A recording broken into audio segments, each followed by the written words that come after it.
kita ambil kesempatan untuk kita dapat kesempatan untuk bersekutu dengan tubuh dan darah Kristus, mengingatkan kita untuk atas pengorbanan dan untuk kita alami kekuatan dalam bertahan, mengiring dan melayani Tuhan.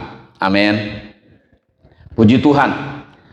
Saudara yang dikasihi Tuhan, terbukti bahwa orang ketika alami kesukaran, kesulitan, ada banyak yang tidak bertahan.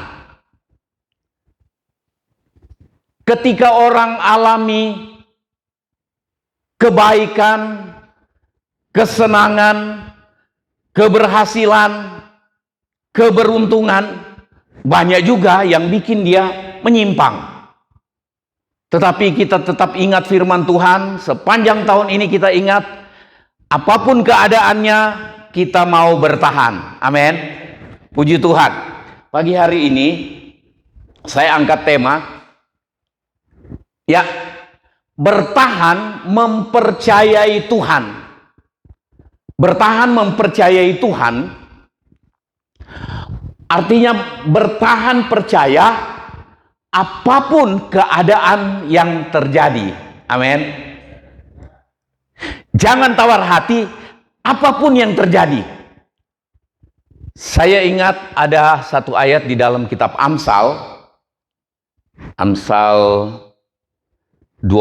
ayat 10 atau 10:24, saya agak lupa-lupa sedikit, tetapi dikatakan begini: jika engkau tawar hati, artinya mulai kurang percaya, jika engkau tawar hati pada masa kesesakan, masa kesukaran, maka kekuatanmu kecil. Kecillah kekuatanmu. Jangan mau tawar hati. Kita tawar hati dan kita tetap bersuka cita, sama-sama belum tertolong. Lebih baik bersuka cita. Amin. Lebih baik tidak tawar hati. Lebih baik tetap percaya. Nah, mempercayai Tuhan apapun keadaan yang terjadi. Bertahan mempercayai Tuhan, saya taruh pengertiannya begini: bertahan melakukan firman Tuhan. Bukti kita mempercayai Tuhan terus, apapun keadaan yang terjadi, salah satu bukti adalah kita tetap taat melakukan firman, tidak tawar hati, tidak kecewa, dan kita tetap lakukan firman. Saudara, ada banyak kali kita begini, ketika kita lakukan firman, kita lihat ada orang lain yang melanggar, sengaja melanggar firman, tetapi kita lihat dia tidak ada masalah hidupnya, tidak ada masalah kesehatannya, tidak ada masalah rumah tangganya, tidak ada masalah pekerjaannya. Sementara kita masalah. Kita mulai berpikir, ini tidak adil. Itu yang sering membuat kita kecewa, tawar hati. Saudara, hati-hati dengan melihat, menilai. Karena kita punya mata melihat, kemudian pikiran dan hati kita menilai, seringkali keliru. Seringkali tidak cocok dengan cara Tuhan menilai. Amin. Nah, kalau kita sadari ini, maka kita bilang, apapun yang kita lihat, apapun yang terjadi, saya mau tetap percayakan hidup ini kepada Tuhan. Amin. Nah, bertahan melakukan firman, lakukan saja. Jangan sampai kita tawar hati bilang, dia melanggar, tetap diberkati. Dia melanggar, tetap maju, tetap berhasil, tetap sehat. Saya tidak melanggar, kok sakit. Tidak melanggar, kok gagal. Tidak melanggar, kok rugi. Masalah datang terus. Sudah. Lebih baik sama-sama melanggar. Siapa tahu dengan saya melanggar, maka saya alami jalan keluar dari persoalan yang sedang dihadapi. Itu tidak ada. Tuhan tahu apa yang Dia izinkan terjadi dalam hidup kita, Tuhan tahu. Amin. Dia mengerti. Kalau alami masalah terus kita tidak tahu jalan keluarnya, nyanyi saja. Dia mengerti, terus Tuhan peduli. Tuhan peduli. Pokoknya apapun yang kita alami, kita ingat. Tuhan mengerti, Tuhan peduli. Cukup. Amin. Cukup. Tuhan tidak biarkan. Nah, bertahan, percayakan diri kepada Tuhan. Itu maksudnya bertahan, mempercayai Tuhan. Bertahan. Seringkali begitu alami awal masalah, kita masih mempercayakan diri. Kita masih percayakan kepada Tuhan persoalan kita. Tapi kita tunggu-tunggu lama-lama. Kok enggak ada perubahan? Jalan keluar yang saya tunggu kok enggak datang-datang? Akhirnya kita mulai mikir lain. Kita mulai kurang mempercayakan diri lagi kepada Tuhan. Kita mulai bikin keputusan sendiri, mau langgar firman Tuhan atau enggak terserah, pokoknya saya mau bikin keputusan sendiri. Saudara, tetap berjuang. Tuhan, saya mau melangkah begini. Apa ini kehendak-Mu atau bukan? Supaya kita tidak sembarangan melangkah. Amin. Nah, bertahan mempercayai Tuhan. Tadi bertahan percaya apapun keadaan terjadi, bertahan melakukan firman Tuhan, bertahan percayakan diri kepada Tuhan. Saya taruh tanda pagar di bawah. Untuk bertahan kita harus kuat. Amin. Harus kuat. Supaya kita dapat bertahan.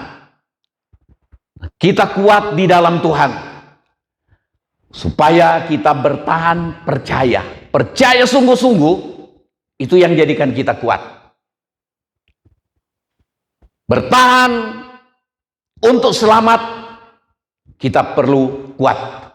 Kita perlu percayai Tuhan dalam segala keadaan. Nah, yang pertama, soal bertahan mempercayai Tuhan. Yang pertama, saya bikin catatan, ini agak kecil. Mempercayai Tuhan yang sanggup menolong.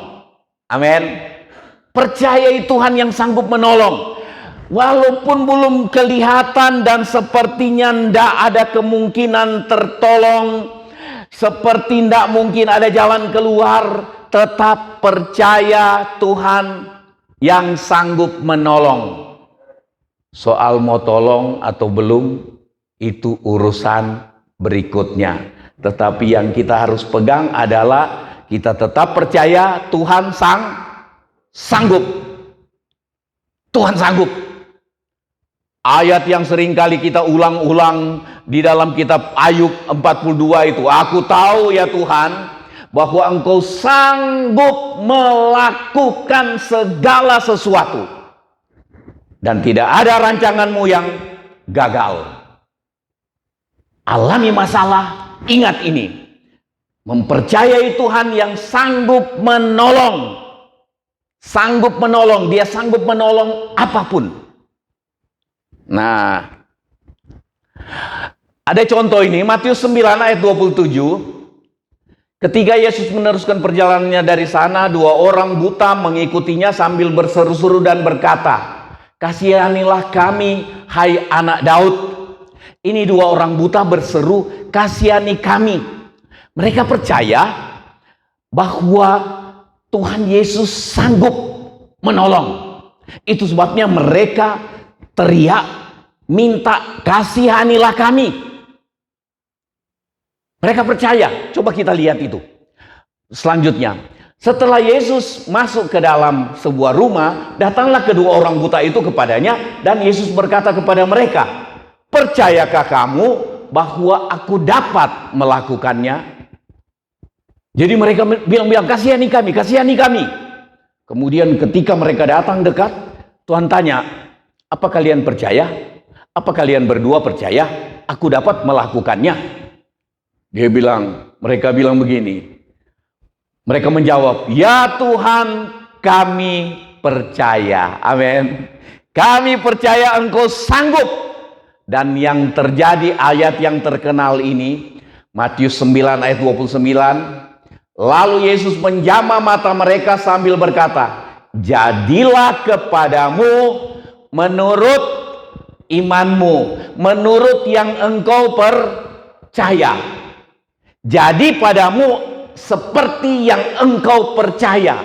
Saudara, menghadapi situasi seperti sekarang ini, kita harus menguatkan hati kita untuk terus mempercayai Tuhan yang sanggup menolong. Amin. Tuhan sanggup menolong. Harus percayai ini. Seperti dua orang buta ini. Kasihani kami Tuhan. Kita berseru juga, kasihani kami di tengah-tengah keadaan terancam corona, ekonomi goncang. Kasihani kami Tuhan. Kalau Tuhan berbisik atau Tuhan datang di mimpi kita, apa engkau percaya aku dapat melakukannya? Ya, mudah-mudahan. Bukan gitu, tapi kita bilang, aku percaya. Amin. Aku percaya. Percaya itu yang kita perlu. Tuhan sanggup menolong.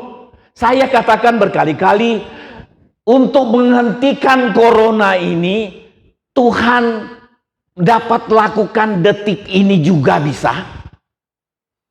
Kalau Tuhan mau, ya kan? Minggu lalu kita dengar firman Tuhan. Kalau engkau mau, engkau dapat memulihkan saya. Kalau engkau mau, engkau dapat menghentikan corona ini.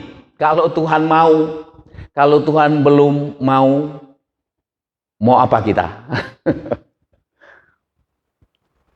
Karena kita tidak tahu rencana Tuhan yang besar itu apa. Itu pembicaraan lain. Tapi kita lihat ini supaya saya tidak kehilangan waktu. Jadilah kepadamu menurut imanmu, menurut percayamu, menurut yang engkau percaya. Kiranya kita alami hal ini. Jadi kepada kita seperti yang kita percaya. Kalau kita percaya Tuhan sanggup menolong, kita alami pertolongan itu. Amin. Yang kedua baca sama-sama 1, 2, 3. Bertahan, percaya kepada Tuhan walaupun tidak ditolong. Mau percaya? Tak ditolong itu yang mengecewakan. Banyak kali kita alami kekecewaan karena itu. Kita harap ditolong. Kita ucapkan ke orang, saya percaya Tuhan tolong. Tapi tahu-tahu tidak ditolong. Terus kita bilang, malu. Saya sudah ngomong, saya sudah ucapkan dengan iman, Tuhan menolong. Tapi saya kok tidak ditolong. Nah saudara, Tuhan melalui firman Tuhan, kita diajar untuk bertahan percaya walaupun Tuhan tidak tolong. Tadi kayaknya saya kelewatan ya. Oh betul. Bertahan percaya kepada Tuhan walaupun tidak ditolong. Daniel 3 ayat 17, jika Allah kami yang kami puja sanggup melepaskan kami, maka ia akan melepaskan kami dari perapian yang menyala-nyala itu dan dari dalam tanganmu ya Raja. Tetapi ini ucapan percaya dari tiga